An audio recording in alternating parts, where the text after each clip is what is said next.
آج ہم نے ایسا کیا کہ نہیں کیا؟ بھائی ہر کام میں آج میری مرضی آگے اور میرے نبی کی مرضی پیچھے رہ گئی۔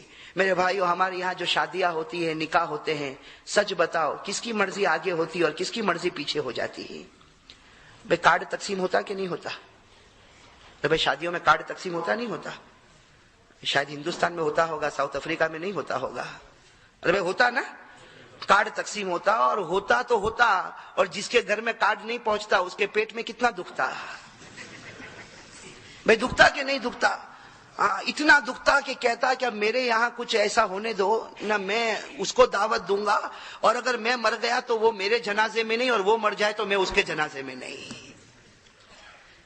میرے بھائیوں، روایت میں لکھا کہ حضرت عبد الرحمن بن عوف رضی اللہ تعالیٰ عنہ، اور ایک روایت کے مطابق حضرت جابر رضی اللہ تعالیٰ عنہ، 3 دن ہو گئے ہمارے نبی سے ملاقات نہیں۔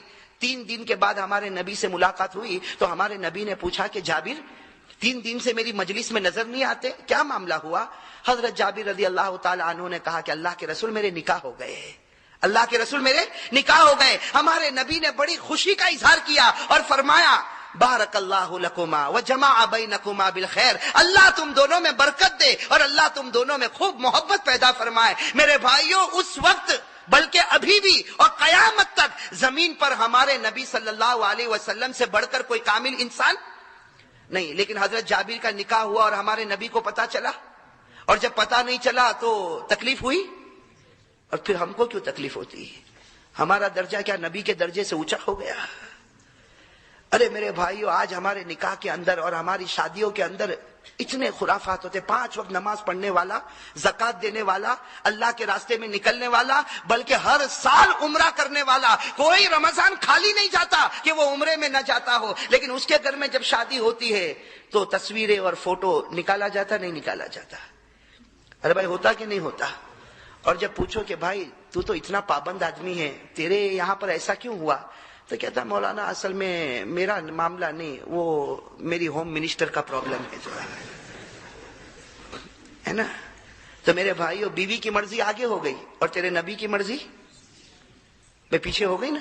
اور کچھ لوگ تو کیا کہتے ہیں کہ مولانا میرا بھی کوئی معاملہ نہیں، میں تو 5 وقت نماز پڑھنے والا، مجھے یہ فوٹو ووٹو میں کوئی انٹرسٹ نہیں، اور میری بیوی بھی 5 وقت کی نماز پڑھتی ہے، لیکن یہ ہے کیا کہ وہ بچے بڑے ہو گئے ہیں تو سمجھتے نہیں ہیں۔ میں کون بیچ میں آ گئے؟ اور کچھ لوگ کیا کہتے ہیں کہ مولانا سب ہم کو معلوم ہے کہ کیسے سنت کے مطابق نکاح کرنا، لیکن سماج اور سوسائٹی میں رہنا ہے تو کچھ تو کرنا پڑے گا نا۔ یعنی سماج سوسائٹی میں تیری عزت آگے ہو گئی اور نبی کی عزت۔ ہمارے ہندوستان میں ایک بہت ہی اچھے سنت کے پابند انسان، اب ان کے گھر میں ٹی وی آ گیا تو میں نے پوچھا کہ بھائی تیرے گھر میں ٹی وی کیوں آیا؟ تو 5 وقت کا نمازی، قرآن پڑھنے والا، روزہ رکھنے والا، تیری بیوی بھی پردہ کرنے والی، پھر یہ تیرے گھر میں ٹی وی کیوں آیا؟ میرے بھائیو دیکھو امت کیسے ایکسکیوز اور کیسے بہانے پیش کرتی۔ پوچھا تیرے گھر میں ٹی وی کیوں آیا؟ تو کیا جواب دیا؟ میں اس لیے یہ کھول کر کہتا ہوں کہ بہت سے پیشنٹ یہاں بھی ایسے بیٹھے ہوں گے۔ کہا تیرے گھر میں ٹی وی کیوں آیا؟ کہتا مولانا اصل میں ٹی وی کا ہم لوگوں کو شوق نہیں، لیکن ہمارے بچے دوسروں کے گھر میں جا کے ٹی وی دیکھتے ہیں تو سوچا کہ اپنے گھر میں ٹی وی لے کر آ جاؤ۔ بھائی بچے کہاں جا کر دیکھتے ہیں ٹی وی؟ تو اگر تیری بیوی دوسرے کے گھر میں جاوے تو اس کو بھی اپنے گھر میں لے کر آئے گا؟ نہیں، وہاں تو نہیں لائے گا، اس لیے کہ وہاں تو میری عزت کا سوال ہے۔ میرے بھائیو، اپنی عزت کا خیال ہو اور نبی کی عزت کا خیال نہ ہو۔